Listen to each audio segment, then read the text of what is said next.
नमस्कार, बहुत स्वागत है आपका मॉर्निंग ब्रेकिंग न्यूज आप देख रहे हैं। मैं हूं आपके साथ ऋतु ज्ञानवानी। आगे खबरें देखेंगे उससे पहले आइए देखते हैं 25 सेकंड में खबर। इंदौर में G20 देशों की बैठक का आज दूसरा दिन। कृषि क्षेत्र पर डेलीगेट्स करेंगे मंथन। कृषि विशेषज्ञों के साथ मांडू जाएंगे प्रतिनिधि। आज इंदौर में केंद्रीय मंत्री ज्योतिरादित्य सिंधिया G20 समिट के दूसरे दिन उद्घाटन सत्र में होंगे शामिल। रामचंद्र नगर में विकास कार्यों का करेंगे भूमि पूजन। भोपाल में प्रदेश बीजेपी महिला मोर्चा की बैठक। आज सरकार की योजनाओं पर होगी चर्चा। महिलाओं को साधने पर बनेगी रणनीति। पीसीसी चीफ कमलनाथ का दिल्ली दौरा। आज पार्टी नेताओं से कर सकते हैं मुलाकात। संगठन और राजनीतिक हालात को लेकर चर्चा संभव। आज ग्वालियर दौरे पर केंद्रीय मंत्री नरेंद्र सिंह तोमर कई विकास कार्यों का करेंगे भूमि पूजन। क्रिकेट टूर्नामेंट के पुरस्कार वितरण समारोह में होंगे शामिल। बड़वारी में बोलेरो वाहन और बाइक की भिड़ंत। बाइक सवार युवक की मौके पर मौत, 2 अन्य घायल। पुलिस ने शुरू की जांच। सीहोर में नर्मदा घाट पर मिला किशोर का शव मिलने से मची सनसनी। परिजनों ने जताई हत्या की आशंका। एमपी में फिर लौटी ठंड। फिर 10 डिग्री के नीचे आया रात का तापमान। दिन के तापमान में भी गिरावट दर्ज। देवास में माता टेकरी सीढ़ी द्वार के नीचे बेसमेंट में लगी आग। दमकल कर्मियों ने आग पर पाया काबू। आग लगने का कारण अज्ञात।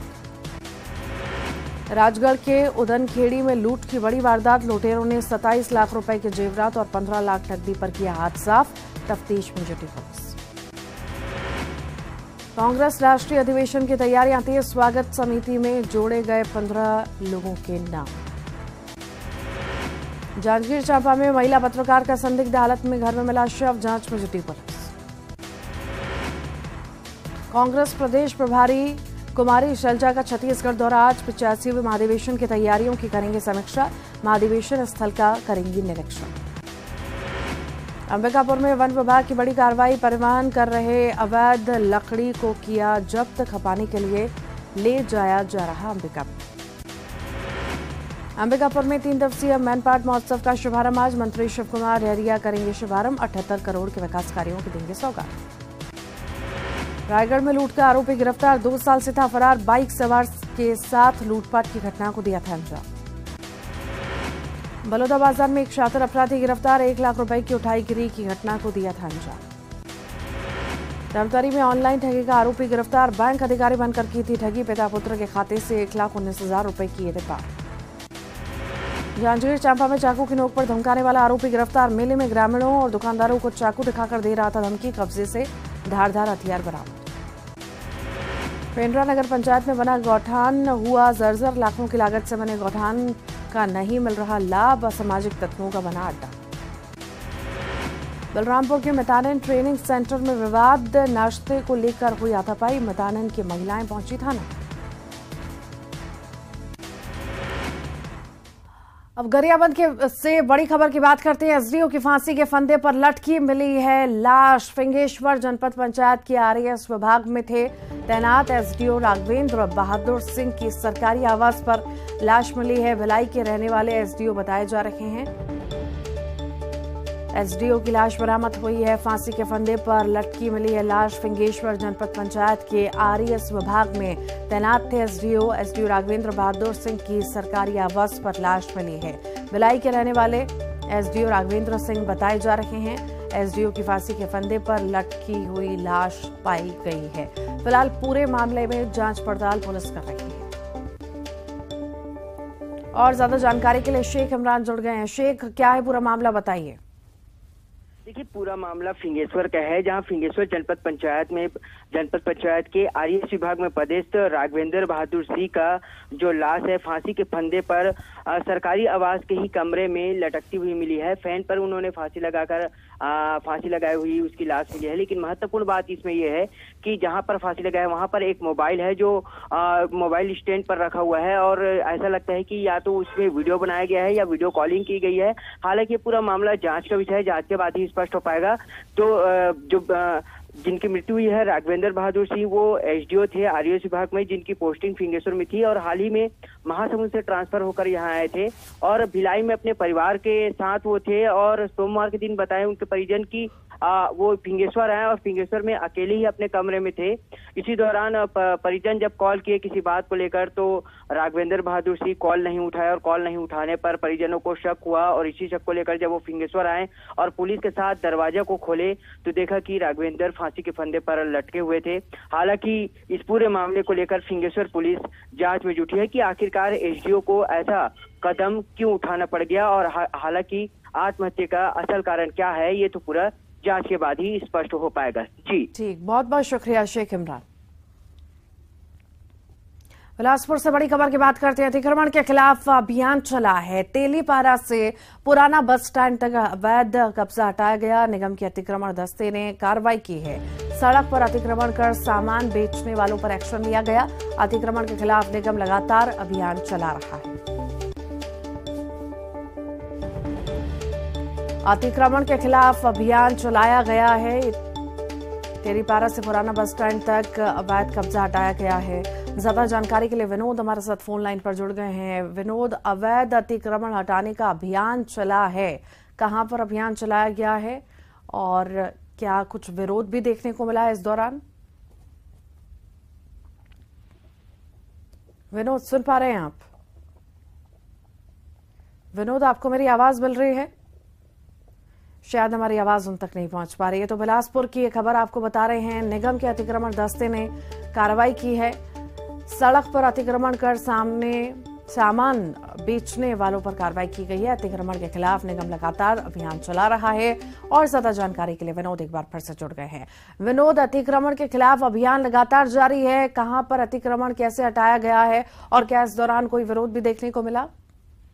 देखिए, विरोध तो निश्चित तौर पर देखने को मिल रहा है और उसके बाद चेतावनी भी दे रहा है निगम का अमला। और ये जो अतिक्रमण हटाने की कार्यवाही है ये तेलीपारा से पुराना बस स्टैंड तक की गई। दरअसल ये जितने भी इलाके शहर में, चाहे वो भीतरी इलाके हों या बाहरी इलाके हों, वहां पर अतिक्रमण की वजह से ट्रैफिक जाम होता है, यातायात में काफी ज्यादा दिक्कतें होती है, भीड़ भाड़ होती है। और उसी लिहाज से निगम का जो अतिक्रमण दस्ता है वो लगातार कार्यवाही कर रहा है। तेलीपारा और जो बस स्टैंड का इलाका है वहां पर लोगों ने दुकान के सामने जो सड़क के किनारे होती है वहाँ ठेले वाले, खोमचे और फुटकर जो विक्रेता है वो सड़क पर कब्जा करके बैठ जाते हैं और उसके चलते आने वाले जो लोग हैं उनको खासी परेशानी होती है। और यही वजह है कि करीब 2 दर्जन से भी ज्यादा अवैध कब्जों को हटाया है, कुछ की सामान जब्ती की गई है और काफी सारे लोगों को चेतावनी दे करके छोड़ा गया है कि दोबारा वो इस तरह के काम न करें वरना उनके सामान को जब्ती किया जाएगा। तो लगातार देखें तो 2 महीने से निगम के अतिक्रमण दस्ते की कार्यवाही जारी है और कई जगह पर विरोध भी झेलना पड़ रहा है। कई ऐसी भी घटनाएं हुई कि जानलेवा हमले भी हुए और इसी वजह से सुरक्षा कर्मियों को साथ लेकर के अतिक्रमण का दस्ता कार्यवाही के लिए निकल रहा है। ठीक, बहुत बहुत शुक्रिया विनोद। रतलाम की बात करते हैं। जीएसटी टीम का छापा पड़ा है। फर्नीचर फर्म पर कार्रवाई की गई है। एक ही फर्म के 5 प्रतिष्ठानों पर सर्वे किया गया। इंदौर जीएसटी आयुक्त के निर्देश पर यह कार्रवाई की गई है। 20 से ज्यादा अधिकारी कर्मचारी शामिल बताए जा रहे हैं। देर रात एक फर्म सील की गई है। सर्वोनंद बाजार सहित आनंद बिग मॉल पर भी सर्वे किया गया है।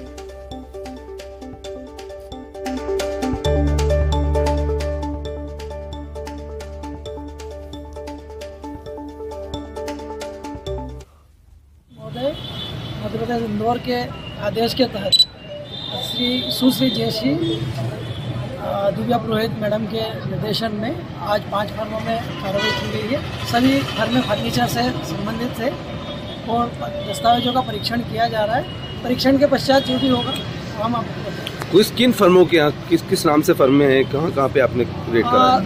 सर्वानंद प्लास्ट है, सर्वानंद फर्नीचर है, आनंद बिग मॉल है एंड सर्वानंद, इन्हीं परिवार से जुड़ी 2-3 एकता एंटरप्राइजेस हैं। ये 3-4 फर्में हैं। तो इनकी फैक्ट्री या घर पर भी गई है? हाँ, प्राथमिक रूप से हम सर्वप्रथम घर पे और फैक्ट्री पे गए। वहाँ पे भी हमने जांच चल रही है। वहाँ पे दस्तावेजों का परीक्षण किया। तो वहाँ से जो दस्तावेज मिले वो किस तरह से। और इसी पर ज्यादा जानकारी के लिए सुधीर हमारे साथ जुड़ गए हैं। सुधीर, फर्नीचर फर्म पर कार्रवाई की गई है, जीएसटी का छापा पड़ा है। शुरुआती जांच में क्या कुछ निकल करके सामने आ रहा है?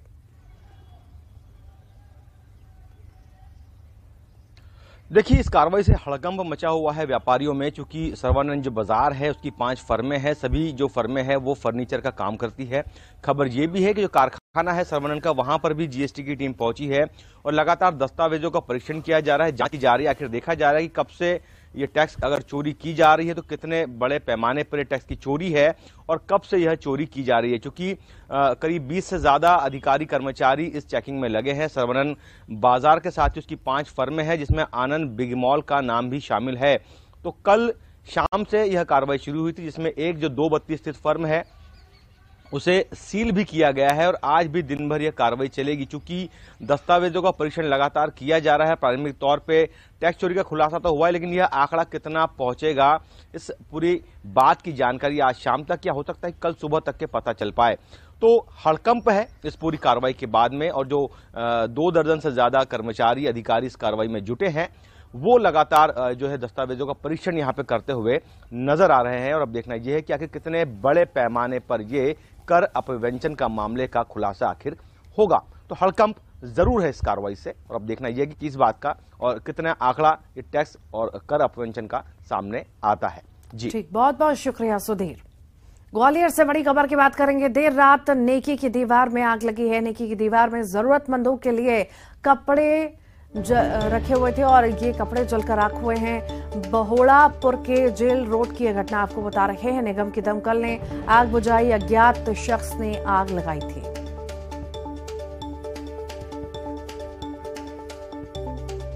और ज्यादा जानकारी के लिए सुशील कौशिक हमारे साथ जुड़ गए हैं। सुशील, कपड़ों में आग लगाई गई है, लोग डाल के जाते हैं, गरीबों के लिए नेकी के कपड़े उसमें रहते हैं, आखिर किस पर शक जताया जा रहा है? क्या सीसीटीवी फुटेज वगैरह सामने आ पाया है?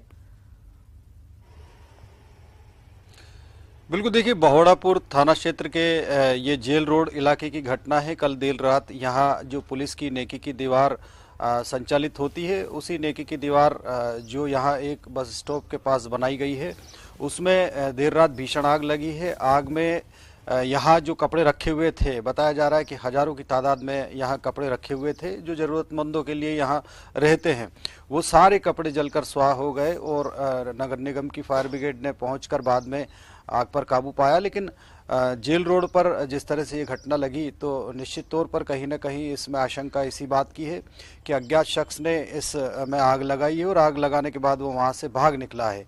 अब पुलिस इसमें जांच करने के लिए आसपास के जो सीसीटीवी फुटेज है वो खंगाल रही कि कौन लोग या कौन शरारती तत्व या बदमाश उस वक्त इस इलाके में आए थे। और पेट्रोल पंप पुलिस का भी है थोड़ा आगे चल के, तो वहाँ फुटेज खंगाले जा रहे हैं और निश्चित तौर पर उसमें फुटेज के आधार पर पुलिस ये जांच करेगी कि आखिरकार ये आग लगाने वाला शख्स कौन था। लेकिन कहीं ना कहीं एक बड़ा जो है नुकसान हुआ है, क्योंकि जो दूर दूर से लोग आकर यहाँ कपड़े रखते हैं ज़रूरतमंदों के लिए और ज़रूरतमंदों का यहाँ से काम चलता है, तो कहीं ना कहीं एक शर्मनाक घटना भी है जिसने भी ऐसा कृत्य किया है।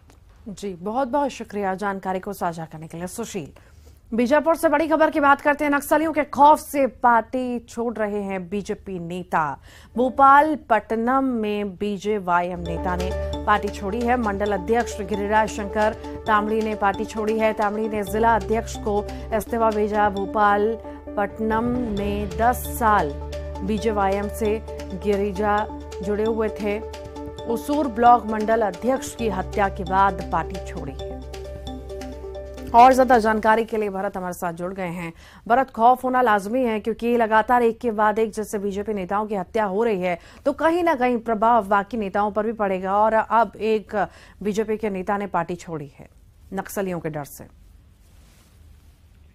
बिल्कुल ऋतु, मैं आपको बता दूं, कुछ दिन पहले ही नक्सलियों के द्वारा भाजपा जो मंडल अध्यक्ष हैं उसूर ब्लॉक के नीलकंठ कक्केम, स्वर्गीय नीलकंठ कक्केम की नक्सलियों ने हत्या कर दी थी। हत्या करने के पश्चात कुछ दिन के बाद भोपालपट्टनम ब्लॉक के युवा मोर्चा के जो मंडल अध्यक्ष हैं गिरिजा शंकर तामड़ी, उन्होंने कल जो है वो इस्तीफा भाजपा जो पार्टी है उससे दिए हैं। लगातार वो भोपालपट्टनम क्षेत्र में सक्रिय रहे हैं। सक्रिय नेता के तौर पर युवा चेहरा देखा जाता था, जमीनी स्तर पर उनकी अहम भूमिका देखी जाती थी, लोगों से मिलनसार थे। ऐसे में एक भाजपा को बड़ा झटका लगते हुए नजर आ रहा है, क्योंकि कल उन्होंने एक प्रेषित पत्र जो है भाजपा जिला अध्यक्ष श्रीनिवास मुदलियार को सौंपा है, दिया है, क्योंकि लगातार उसमें किसी भी तरीके से कारण नहीं लिखा गया कि किस वजह से वो पार्टी से त्याग रहे हैं, परंतु उनमें उसमें उल्लेख ये कही गई है कि लगातार जिस तरीके से मैं अपने स्वेच्छा से कि मैं भाजपा पार्टी से मैं इस्तीफा देता हूं, किसी भी पद से मैं इस्तीफा देता हूं, क्योंकि मैं भाजपा पे कार्यरत नहीं कर सकता।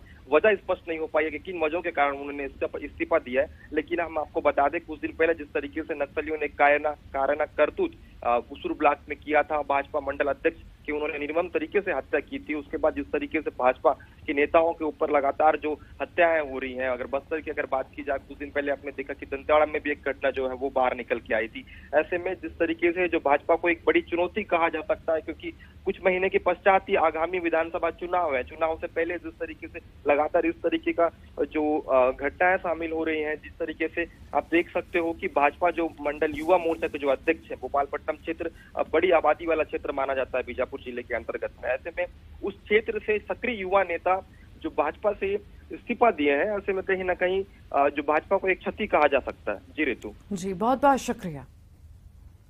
बलरामपुर से बड़ी खबर की बात करते हैं। मैदानन ट्रेनिंग सेंटर में विवाद हुआ है। नाश्ते को लेकर ट्रेनिंग सेंटर पर विवाद हुआ। मैदानन के साथ हाथापाई का वीडियो भी सामने आया। मैदानन की महिलाएं थाना पहुंची हैं। रामानुजगंज CSC का मामला ये बताया जा रहा है।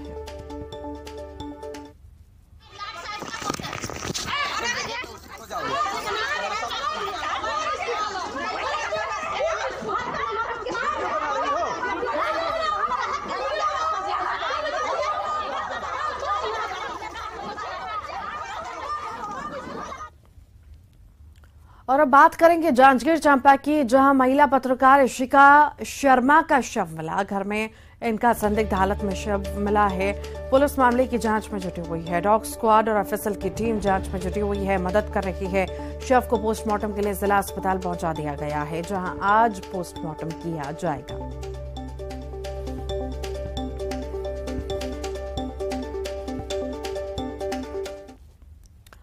जांजगीर चांपा जिले में कांग्रेस नेता की बेटे की शादी हुई तो वहां दुल्हा दुल्हन से लेकर रिश्तेदारों तक ने ताबड़तोड़ फायरिंग की। सबने एक एक कर आसमान में गोलियां चलाई, जिसे देखकर वहां मौजूद लोग बोलने लगे, वाह वाह, बहुत खूब। अब इस पूरे घटनाक्रम का वीडियो वायरल है। मामला पामगढ़ थाना क्षेत्र का है। कांग्रेस नेता राघवेंद्र प्रताप सिंह जिला पंचायत उपाध्यक्ष भी हैं। 10 फरवरी को उनके बेटे शांतनु प्रताप सिंह की शादी जांजगीर शहर में सौंदर्या सिंह के साथ हुई। इसके बाद 15 फरवरी को उनके गृह ग्राम रसौटा में आशीर्वाद समारोह आयोजित किया गया था। वाह वाह वाह वाह वाह, गजब। बस बस बस।